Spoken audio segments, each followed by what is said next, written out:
এক ব্যক্তি উটের পিছে একটা বোঝা চাপিয়ে দিয়েছিল। ওমর রাদিয়াল্লাহু আনহু যুগের কথা বলছে। উটের পিঠে বোঝা চাপিয়ে দিয়েছে, এই বোঝায় উট চলতে পারছে না, নুয়ে পড়ছে। ওমর রাদিয়াল্লাহু আনহুর হাতে একটা লাঠি ছিল, এই লাঠি দিয়ে সেই ব্যক্তিকে ডেকে দিলে দুটো মাইট দিলেন। দেওয়ার পরে ওই ব্যক্তি বলছে, বিআইয়ি যামবিন আমিরুল মুমিনিন, কোন পাপের কারণে আমাকে মারলেন হে আমিরুল মুমিনিন? তিনি বলছেন যে তুমি কি জানো না যে নবী সাল্লাল্লাহু আলাইহি ওয়াসাল্লাম পশু প্রাণীর অধিকার নিয়ে কথা বলেছে? তোমার পিঠে যদি এই বোঝা চাপাতাম তুমি কি নিতে পারতে? তোমার কি এই পশু বা প্রাণীর প্রতি কোনো দয়া মনোভাব নাই? এর কোনো হক নাই তোমার কাছে? এত সূক্ষ্ম ছিল তার বিচার, এত সূক্ষ্ম ছিল। আপনারা জানেন না, মনে পড়ে না ওই ঘটনা যে মায়ের বাচ্চারা না খেয়ে শুয়ে আছে, কান্নাকাটি করছে। আমিরুল মুমিনিন ছদ্মবেশে রাত্রিবেলা ঘুরে বেড়াতেন। যখন দেখলেন যে শিশু কান্না করছে, জিজ্ঞাসা করলেন কেন কান্না করছে? বলছে না, আল জু আমিরুল মুমিনিন, ক্ষুধার কারণে। হাদা ওয়াল্লাহি হাদা বাইনি ওয়া বাইনা ওমর, আল্লাহর কসম করে বলছে এটা ওমর আর আমার মাঝখানের ব্যাপার। এই মহিলা বলছে। ওমর রাদিয়াল্লাহু আনহুর কলিজাটা কেঁপে উঠেছিল। তিনি বলেছিল, আল ফারাজুন করিব আনতাজিরি, অপেক্ষা করো হে হে আমার মন, নিশ্চয়ই উদ্ধার নিকটেই। ফারাজুন করিব। তিনি ওখান থেকে চলে গেলেন মদিনায় হেঁটে হেঁটে। সেখানে গিয়ে নিজের পিঠে সে আটা বা ময়দা যেটা বলি আমরা, এগুলোর বস্তা উঠালেন, জব এই টাইপের উঠিয়ে নিজে হেঁটে হেঁটে এই বস্তা কাঁধে বহন করে মহিলার বাসা পর্যন্ত এসে নিজ হাতে তাকে রান্না করিয়ে বাচ্চাটাকে খাইয়ে দিলেন। তারপর আল্লাহর কাছে ইস্তেগফার করছে। এই সময় তার পাশে একজন সাহাবী ছিলেন, তার নাম ছিল আসলান রাদিয়াল্লাহু আনহু। তিনি বলেছিলেন, আনা আহমেরু ইয়া আমিরুল মুমিনিন, হে আমিরুল মুমিনিন, আমাকে দিন, আমি বোঝাটা বহন করে। তখন উমর রাদিয়াল্লাহু আনহু যে কথাটা বলেছিলেন, এই একটা কথাই পুরো বিশ্বের পলিটিক্যাল সিস্টেম পরিবর্তন করার জন্য যথেষ্ট। এই একটা শব্দ, এই একটা কথা। সেটা কি? তিনি বলছেন, হাল তাহমিলু উজরি ইয়াউমাল কিয়ামা, তুমি আজকে আমার এই আকার বস্তা বহন করতে চাচ্ছ আসলাম, কালকে আমাদের মাঠে কি তুমি আমার পাপের বোঝা বহন করবে? হাল তাহমিলু উজরি ইয়াউমাল কিয়ামা, তুমি কি কিয়ামতের মাঠে আমার পাপের বোঝা বহন করবে, আমার দায়িত্ব বহন করবে? আমি যে আমিরুল মুমিনিন, আমাকে আল্লাহ পাক বিশাল দায়িত্ব দিয়েছেন, যখন হিসেব নেবেন তুমি কি আমার পাপের হিসেব দিবে? এই একটা সেন্টেন্স যদি প্রত্যেক পলিটিশিয়ানের কলিজার মধ্যে ঢুকে যেতে পারে, সোনার বাংলা ইসলামিক খেলাফত কায়েম হয়ে যাবে। সিস্টেম কোথায়? উমর রাদিয়াল্লাহু আনহু। আর এই বিশ্ব চলছে কিভাবে? এখন বেশি বললেও সমস্যা, বেশি বলাও যাবে না। আধ্যাত্মিকভাবে এই জন্যে আল্লাহর কাছে তওবা করে ফিরে আসার দাওয়াত তো দেওয়া যাবে নাকি? আল্লাহ রাব্বুল আলামিন যাকে যত বড় দায়িত্ব দিয়েছেন তার কাছে তত কঠিন হিসাব নেবে, এটা চূড়ান্ত। এই স্টেটমেন্ট আপনি পাল্টাতে পারবেন। আল্লাহ পাক যাকে যত বড় দায়িত্ব দিয়েছেন তার কাছ থেকে তত বড় হিসাব নেবেন। যার দায়িত্ব যত কম তার হিসাব তত আসান। একটা হাদিসের মধ্যে আসছে, রাসূল সাল্লাল্লাহু আলাইহি ওয়াসাল্লাম একজন সাহাবী বলেছে, এটা আসার হাদিস, এটা আসার সাহাবীদের একটা চিহ্ন, তাদের থেকে আসছে। কিন্তু তারা বলছেন, যখন তোমরা দেখবে জুমার খুতবা হচ্ছে খুব লম্বা, অনেক লম্বা খুতবা হচ্ছে, নামাজ খুব সংক্ষিপ্ত, তখন বুঝবা ওই যুগটা হচ্ছে অজ্ঞদের যুগ। কিসের যুগ? কারণ অজ্ঞদেরকে বোঝাতে অনেক সময় লাগে। একটা বিষয়, সহজ বিষয় বোঝাতে অনেক সময় লাগবে, কারণ কিছুই বোঝে না তারা, প্রত্যেকটা বিষয় খুঁড়ি নিয়ে বোঝাতে হয়। আর যখন দেখবে যে জুমার খুতবা হচ্ছে সংক্ষিপ্ত, নামাজটা হচ্ছে লম্বা, বুঝবে এই যুগটা জ্ঞানী মানুষদের যুগ। কারণ জ্ঞানী মানুষদেরকে বেশি কথা বলতে হয় না, টাচ দিলে বুঝতে পারে কি বলতে যাচ্ছে না, কি ওয়াজ করতেছে সেটা বড় কথা না, কতক্ষণ ওয়াজ করছে এটা এখন বড় কথা হয়ে গেছে। তো এগুলো চলছে, এই মেজর ইস্যু যেটার সাথে পুরো বিশ্বে অর্থনীতি, রাজনীতি, সমরনীতি, ফাইন্যান্স, গ্যাসের দাম, তেলের দাম, ভোগ্যপণ্যের দাম, নিত্য প্রয়োজনীয় পণ্যের দাম, রেমিটেন্স, আপনার ডলার রিজার্ভ, মুদ্রাস্ফীতি, সব জড়িত হয়ে আছে ইউক্রেন রাশিয়া ইস্যুর সাথে। সব কিছু জড়িত এই ইস্যুর সাথে, কোনো আলাপ নাই। আচ্ছা ওটা বাদ দেন, আমাদের না ওটা। এখন টাটকা ইস্যু চলছে কোরআন পুড়িয়ে দেয়া, চলছে না? পশ্চিমারা কোরআন পুড়িয়ে দিচ্ছে। কোরআনের প্রতি এত ক্ষোভকার কেন পোড়াচ্ছেন? এটা কি ওদের বাকস্বাধীনতা? এখন কি মানবতা বিরোধী অপরাধ হচ্ছে না? এ সন্ত্রাসবাদ নয়? এটা কি নব্য সাদা চামড়া নয়? এটা কি ব্লাসফেমি নয়? ধর্মর অবমাননা নয়? এই কাজটা যদি আমরা করতাম, আমরা যদি আল্লাহ না করুক, আমরা তো করবো না, কারণ আমরা এসবে যাই না। আমরা আমাদের মধ্যে কোনো মুসলিম ভাই আল্লাহ না করুক যদি অন্য কোনো ধর্মগ্রন্থ করাতো, তার আপনার কি মনে হয় অবস্থা এমন থাকতো? টুটি চিপে ধরতো, কলার চিপে ধরতো। তো এখন কিছু হয় না, এখন ব্লাসফেমি হয় না, মানবতার বিরোধী অপরাধ হয় না, এটা সন্ত্রাসবাদ না, এটা জঙ্গিবাদ না? তারা যে সারা বিশ্বে প্রত্যেক মুসলিম কান্ট্রিতে লক্ষ লক্ষ মুসলিম ভাই বোনদেরকে হত্যা করছে, এটা জঙ্গিবাদ না? এটা সন্ত্রাসবাদ না? ওরা তো ছেলেতে বিয়ে করে, নেমতে হয় ঘোরাফেরা, উলম্ব হয়ে ঘোরাফেরা করে। ওদের সমাজে এক একটা মেয়ে বিয়ের আগে 10 বার করে সেক্স করে কমপক্ষে। এক একটা ছেলে বিয়ের আগে 10-20টা মেয়ের সাথে সাতভোগ করে। ওরা আমাদেরকে শেখায় একটু সভ্যতা কাকে বল, ওরা আমাদেরকে শেখায় জ্ঞান কিভাবে শিখতে হবে, ওরা আমাদেরকে যে মতবাদ শেখায় আমরা সেটা কাটপেস্ট করে প্রয়োগ করি। সবকিছু ওদের থেকে আসতেছে আমাদের। আমরা আমাদের গায়রত, কোরআন এবং সুন্নাহ আদর্শ হারিয়ে ফেললাম, এতই দুর্বল হয়ে গেলাম। একটা সময় মুসলিমরা পুরো বিশ্বকে নেতৃত্ব দিত। মানে আমরা যদি বিশ্বের কোনো দেশকে বলতাম ওঠো, ওরা উঠতো, বসতো, বলতো বসো, বসতো। এই জায়গায় আমরা ছিলাম একদিন 2 দিন না, প্রায় 1200 বছর। কত বছর? 1200 বছর। এই জেনারেশন কি এই কথাটা জানে সত্যি? এই জেনারেশনের কত পার্সেন্ট মানুষ এটা জানে? কত পার্সেন্ট যুবক এটা জানে যে আমাদের শেকড় কোথায়? এই উপমহাদেশে ইসলাম কিভাবে এসেছে, ইউরোপে ইসলাম কিভাবে গেছে, ওরা কিভাবে ইসলাম বিদ্বেষী হলো, কয়টা ক্রুসেড হয়েছে, কয়টা ক্রুসেড তারা লঞ্চ করেছিল, কতবার তারা আমাদের উপর আক্রমণ করেছে। কেন তারা পুরো বিশ্ব জুড়ে মুসলিমদেরকে আজকে মেরে ফেলতে চায়, ডমিনেট করতে চায়? কেন চায়? উদ্দেশ্য কি ওদের? কেন কোরআন পড়িয়ে দিচ্ছে? এর সাথে কি শত্রুতা? আল্লাহ কোরআনকে বলছেন যে ওয়ালাকাদ সাররাফনা ফি হাযাল কুরআন লিন-নাস মিন কুল্লি মাসাল, আমি এই কোরআনের মধ্যে মানব জাতির জন্য সমস্ত বিষয় বর্ণনা করেছি। বলে সুবহানাল্লাহ। আল্লাহ পাক বলছেন ওয়া নাযালনা আলাইকাল কিতাব, হে নবী আমি তোমার প্রতি এমন কিতাব নাযিল করেছি তিবিয়ানান লিকুল্লি শাই, যে কিতাবটা প্রতিটা বিষয়কে ব্যাখ্যা করবে।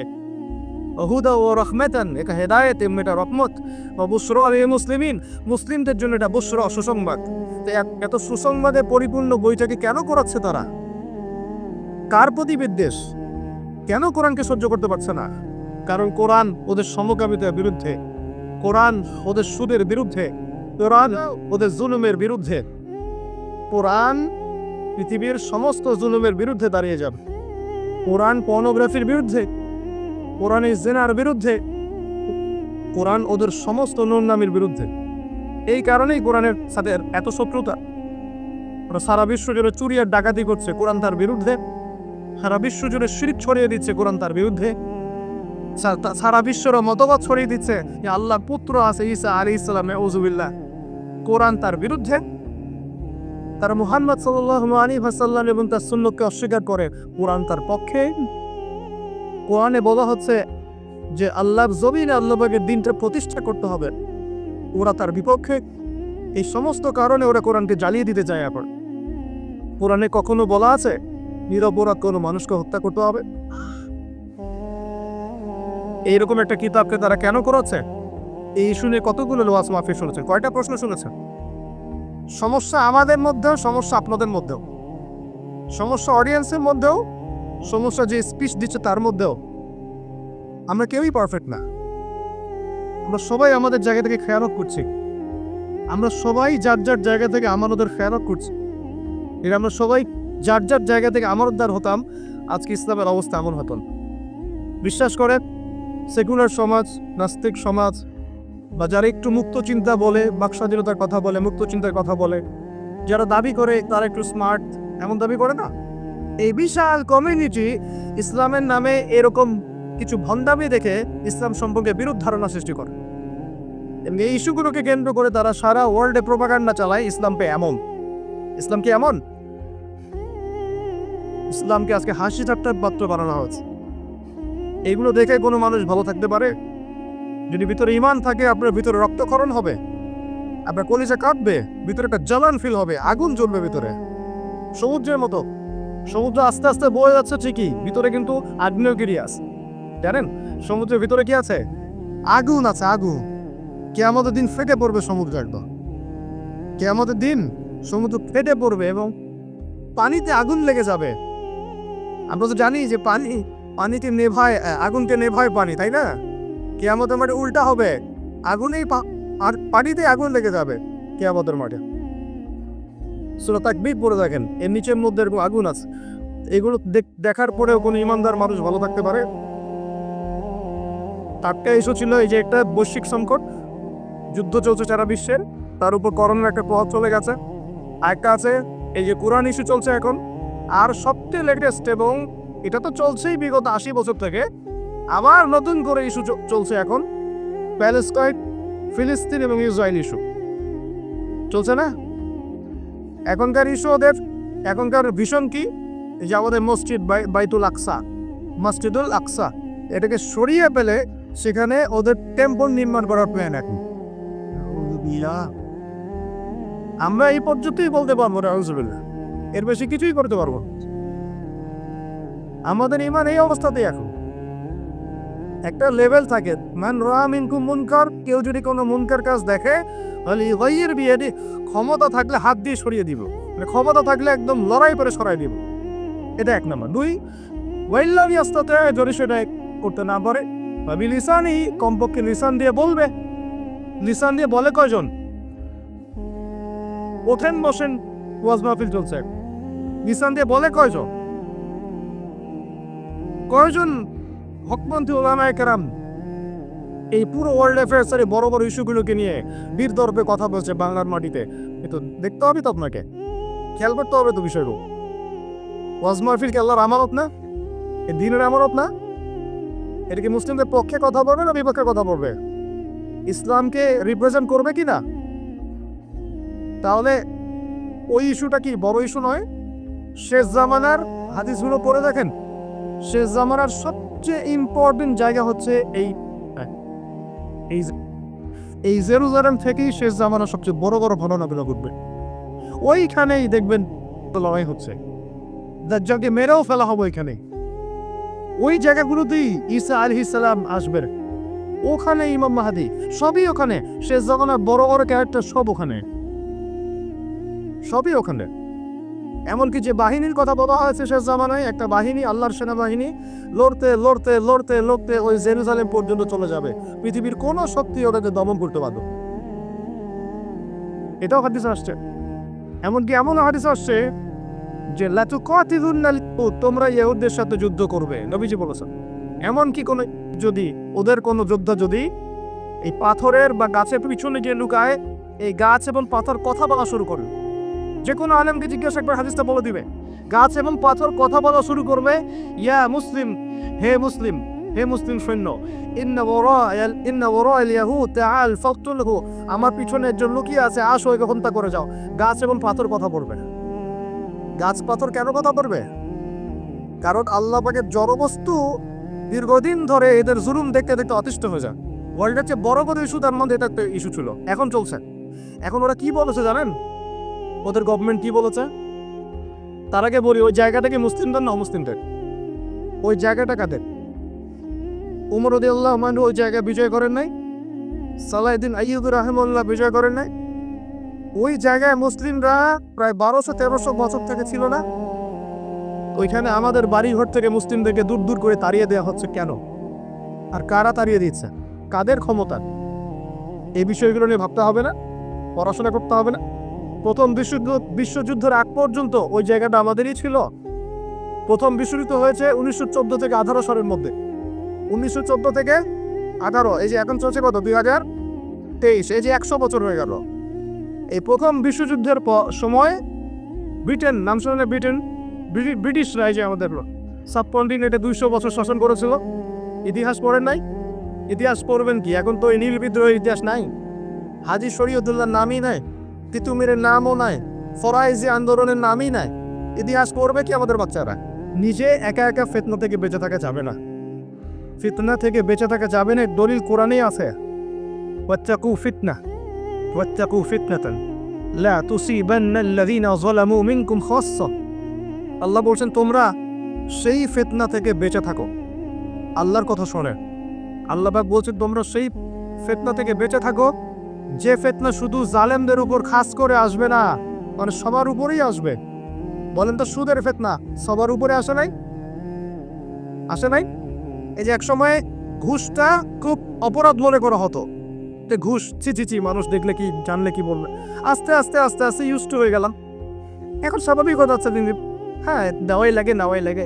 এখন ফতোয়া জিজ্ঞাসা করতেছে যে আমার যোগ্যতা ছিল আর এক ভাইয়ের যোগ্যতা ছিল না, তো এখন যদি আমি আমার যোগ্যতা বলে চাকরিটা পাওয়ার জন্য একটু ঘুষ দেই, জায়েজ হবে কিনা? তখন আমার ফতোয়া দিচ্ছে হ্যাঁ জায়েজ হতে পারে। এই জায়গায় চলে আসছে আমরা, এখন ইউজড হয়ে গেছে।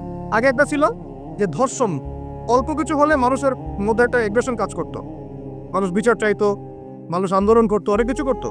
আস্তে আস্তে ইউজ টু, হ্যাঁ হয় দেশে 10-20টা হয় কোথাও। আগে ছিল একজন ব্যক্তি যদি চুরি করতো খুব চক্ষু লজ্জা, চুরি করেছি কেউ জানলে কি হয়ে যাবে। এখন কোনো সমস্যা নাই, সবাই তো করতেই সেফ, সবাই তো চুরি চামারি করে, আমি করলে কি সমস্যা। আগে ব্যবসা করতো মানুষ, মাপে কম দিলে একটু চক্ষু লজ্জা কাজ করতো, কেউ দেখে ফেললে জেনে ফেললে কি হবে না হবে। এখন সবাই করে, আমিও করি, মানে যে সবাই করে আমিও করে, আস্তে আস্তে সব ইউজ টু করে ফেলা হচ্ছে। প্রথম পেশুগুলো নিয়ে মানুষ খুব দেখছিল, হ্যাঁ ওটা আমাদের জায়গায়, এটা আমাদের ফেরাতে হবে, ফেরানোর চেষ্টা করতে হবে, ইত্যাদি ইত্যাদি। আস্তে আস্তে আচ্ছা ঠিক আছে, আস্তে আস্তে ঠিক আছে ইউজ টু, ওদেরই তো, ওরা শক্তিশালী, আমরা দুর্বল, এরকম হয়ে গেছে। আস্তে আস্তে এই যে অবস্থা, এতে করে শুধু এক শ্রেণীর মানুষ এফেক্টেড হবে না, পুরো উম্মার সবাই এফেক্টেড হবে। আস্তে আস্তে এই সমস্যাগুলোর ফলাফল আপনার আমার বাসার দরজায় যদি না আসছে, নাম বদলে ফেলবো ইনশাআল্লাহ। সবার দরজায় এই ফিতনাগুলো আসবে। এখন আমি একটা হাদিস শুধু আপনাদেরকে বলবো আজকে, এই একটা হাদিস থেকে আমি আলোচনা গুটিয়েও নিব এবং শেষের দিকে আমি কিছু স্পেশাল নসিহত করবো আগামী রমজানের জন্য। কিসের জন্য? মনে আছে রমজানের কথা? এতটুকু যে আলোচনা শুনলেন তাতে একটা জিনিস আপনার কাছে স্পষ্ট, যে পুরো বিশ্বের প্রেক্ষাপট কিন্তু ভালো না এবং মুসলিমদের অনুকূলে না। এই জায়গায় নাকে তেল দিয়ে সবাই ঘুমিয়ে যাবার ইবাদত করবে, এই সুযোগটা নাই। এখন প্রথমে জ্ঞান অর্জন করতে হবে। কি করতে হবে? জ্ঞান অর্জন, তারপর সচেতনতা, তারপর বেশি বেশি আমল করা, নিজের হায়ারটাকে মূল্যায়ন করা। এরপর দরকার হবে আমার পরিবারটাকে আগে ঠিক করা। কি করা? আগে পরিবার ঠিক করে, নিজের পরিবারের জিম্মাদারি আগে, তারপরে আমার রিজিকের সোর্সটাকে হালাল করে তোলা। এরপরে আমি আমার সাধ্যমতো সব কাজে আদেশ করব, অসৎ কাজে নিষেধ করব, এবং উম্মার মধ্যে বিভক্তি বাড়াবো না, ফিতনা বাড়াবো না, বরং সাধ্য থাকলে, ক্ষমতা থাকলে আমি এখানে প্রবলেম সলভ করার চেষ্টা করব। আর আমরা আপোষে একটা কান্ট্রির মধ্যে একে অপরের সাথে লড়াই সংঘাতে যাব না। যদি যাই তাহলে কি হবে? উভয়ের মাঝখানে ইউনিটি নষ্ট হয়ে যাবে, আমাদের শক্তি কমে যাবে, হাওয়া বেরিয়ে যাবে, যা ভালো আছে ওইটাও থাকবে না। আল্লাহ পাক আমাদের সবাইকে কথা বলে একটু বোঝার তৌফিক দেন। সর্বকত আল্লাহর কাছে দোয়া করে আল্লাহ পাক যেন আমাদের সবাইকে জানা অনুযায়ী আমল করার তৌফিক দান করে, এবং আমি যা বলছি তার উপর আগে আমাকে আমল করার তৌফিক দান করে, এবং আপনাদের মধ্যে যারা বুদ্ধিদীপ্ত মানুষ তাদের কলমের মধ্যে কথাগুলো আল্লাহ পাক পৌঁছে দেন। একজন মানুষও যদি পুরো বিষয়গুলো বুঝতে পারে এবং তার দ্বারা যদি আগামীটা কোনো খেদমত হয়, আমি সফল, ইনশাআল্লাহ আমরা সফল। আমরা প্রত্যেকটা জায়গায় যদি একটা করে দ্বীনের মার্কাজ প্রতিষ্ঠান গড়ে তুলি, প্রত্যেক জেলায় যদি একটা করেও এমন আলেম তৈরি হয়, একজন করেও, যে কোরআন সুন্নাহর জ্ঞানকে দিয়ে ওয়ার্ল্ডকে চ্যালেঞ্জ করতে পারে, আমরা সফল ইনশাআল্লাহ। এটাই যথেষ্ট।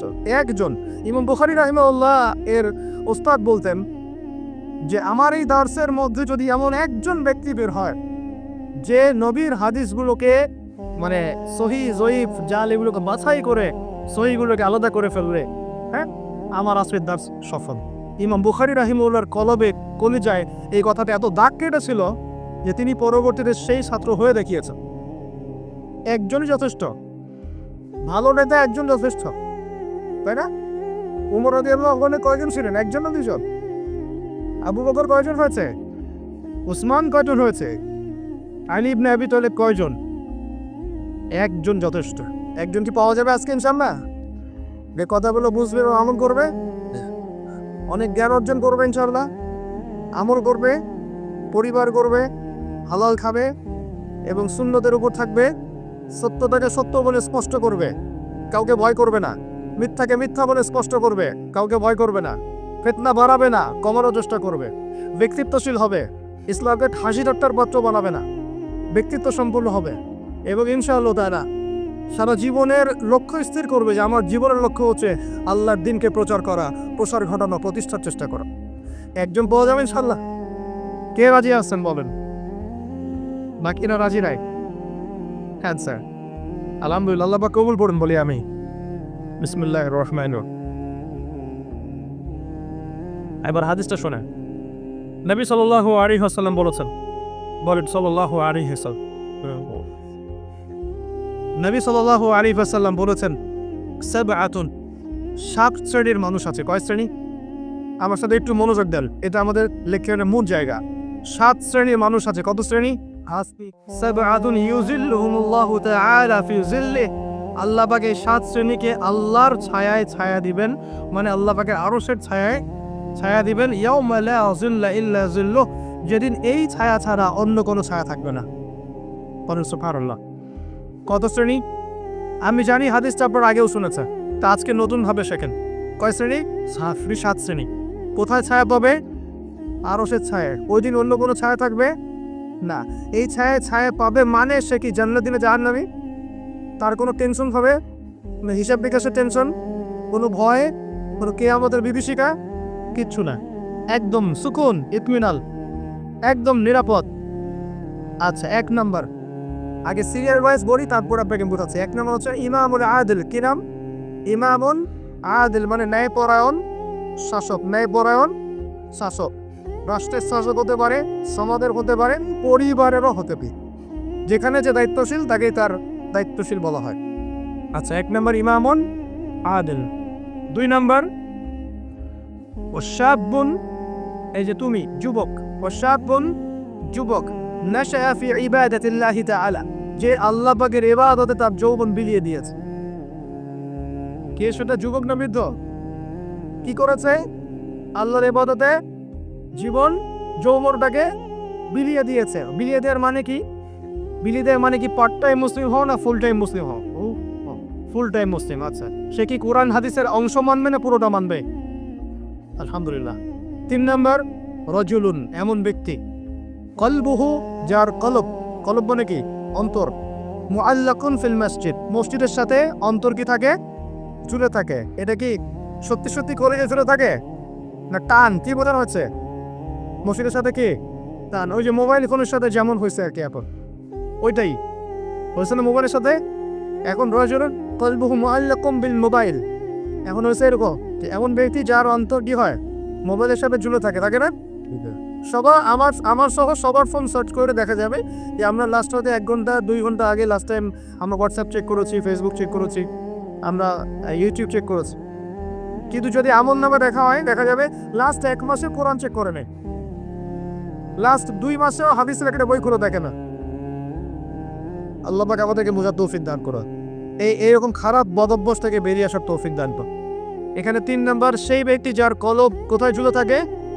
মসজিদে, মানে মসজিদের সাথে টান, জামাতে নামাজ পড়ার ব্যাপারে আগ্রহ থাকে। 4 রাজুলান, 2 ব্যক্তি। কয় ব্যক্তি? রাজুলানি তাহাব্বানি ফিল্লাহ ইজতামা আলাইহি ওয়া তাফাররাকা আলাইহি, 2 ব্যক্তি যারা আল্লাহর জন্য পরস্পরকে ভালোবাসে, একত্রিত হয় আল্লাহর জন্যই, বিচ্ছেদ হয় কার জন্য? আল্লাহর জন্য। আচ্ছা, বুঝাচ্ছি একটু পরে, সেটা বলে নেই। 5 নাম্বার কে? ওয়ারাজুলুন, আরেকজন ব্যক্তি, দাত হয় মুরাআতান, যে ব্যক্তিকে কোনো মহিলা ডাকলো। এখানে ডাকলো মানে আসলে জেনার জন্য কি করবি? ডাকলো। দাত ইমরাআতান যাত মানসাবিন ওয়া জামাল, যে মহিলার সৌন্দর্য, আবার সৌন্দর্য আছে, খুবই সুন্দরী এবং উচ্চ বংশের কোনো মহিলা বা মেয়ে ডেকেছে জেনা করার জন্য একজন ব্যক্তিকে। সে বলছে ইন্নী আখাফুল্লাহ, আমি আল্লাহকে ভয় করি। এ হলো, এ কিন্তু যুবক হতে পারে, যুবকদেরকে এরকম বেশি প্রলোভিত করা হয়। 6 ওয়ারাজুলুন, আরেকজন ব্যক্তি, তাসাদ্দাকা বিসাদাকাতে, সে সদকা করেছে। কি করেছে? সদকা বা দান সদকা করেছে। হাত্তা লা তা'লামা শিমালুহু মা তুনফিকু ইয়ামিন, এমনকি তার বাম হাত জানে না ডান হাত কি দান করেছে। ঠিক আছে, এত গোপনে সে দান করে যে তার বাম হাত জানে না ডান হাত কি দান করেছে। আর 7 নাম্বার ওয়ারাজুলুন যাকারাল্লাহ খালিয়ান, যে ব্যক্তি আল্লাহকে ডাকে, খালিয়ান মানে গোপনে, নীরবে, নিভৃতে, একাকী আল্লাহকে ডাকে। ফায়াদাত আইনাহু, তার চোখ দিয়ে টকটক করে পানি পড়তে থাকে। কয় শ্রেণী? 7 শ্রেণী। এবার বোঝেন, এটা বোঝার আগে একটু আকাশের দিকে তাকাবেন। আজকে বাসায় গিয়ে, বা যেদিন আকাশে ভরপুর তারা উঠবে সেদিন দেখবেন। আকাশে তারা দেখেছেন কখনো? এখন তো সময় নেই এগুলার, মানুষ ব্যস্ত, আকাশে তারা দেখার সময় নেই। আল্লাহ পাক সূরা মুলক করতে বলেছেন রাত্রেবেলা, তাই না? সূরা মুলক করতে বলছেন কখন? রাতের বেলা, বললে কবর আযাব থেকে বেঁচে থাকবে ইনশাআল্লাহ। আর ওই সূরাতেই দেখবেন প্রথম পৃষ্ঠাতেই আছে এই মহাকাশ তারকার কথা। আল্লাহ বলছেন তারা দেখো, তারা দেখো, তারার দিকে তাকাও, আল্লাহ সৃষ্টির দিকে তাকাও, দেখো যে তোমাদের এই আল্লাহর সৃষ্টির মধ্যে তোমরা কোনো খুঁত বের করতে পারো কিনা, দেখো, তাকাই দেখো, বারবার দৃষ্টি ফিরাও, তোমার দৃষ্টি ব্যর্থ হয়ে ফিরে আসবে। সুবহানাল্লাহ। রাতে সূরা মুলক করতে বলেছেন, আর তারা কখন রে? আর সেই তারার কথা এই সূরাতেই আছে, মেলাতে পারছেন? সুবহানাল্লাহ, চিন্তা করেছেন?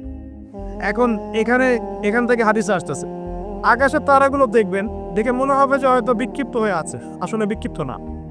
প্রত্যেকটা তারার সাথে প্রত্যেকটা তারার একটা গাণিতিক মিল আছে, এটা জ্যামিতিক মিল আছে। তোমরা কি জ্যামিতি পড়ছো না? ত্রিকোণমিতি, পরিমিতি এগুলো পড়ছো না? দেখবে তারা থেকে তারা তুমি চমৎকার কিছু শেপ এবং ম্যাথমেটিক্যাল ফাংশন বের করতে পারো। দূরত্ব, ডিস্টেন্স, এক তারা থেকে আরেক তারার ডিস্টেন্স, ওই থেকে আরেকটা ডিস্টেন্স, আরেকটা থেকে আরেকটা ডিস্টেন্স, একটা সেম পাবা, সমান পাবা, চোখ দিয়ে দেখতে পারো। তুমি ছোট পরিসরও দেখতে পারবা যে তারাগুলোর মধ্যে একটা গাণিতিক মিল আছে। আর চোখটাকে যদি বড় করো, আকাশটাকে আরো বড় করে দেখো, বড় পরিসরও দেখতে পারবে। ঠিক যেমন কোরআনের সূরাগুলো এবং হাদিসগুলোকে যদি এবং কোরআনের সূরাগুলোকে, আয়াতগুলোকে যদি এভাবে তারার মতো করে মেলানো যায়, একটার সাথে আরেকটা হেদায়েত খুঁজে পাওয়া যায়। কি পাওয়া যায়? ঠিক একইভাবে হাদিসগুলোকে যদি একটার সাথে একটা মেলানো হয়, তখন একটা সুন্দর হেদায়েত বের হয়ে আসে।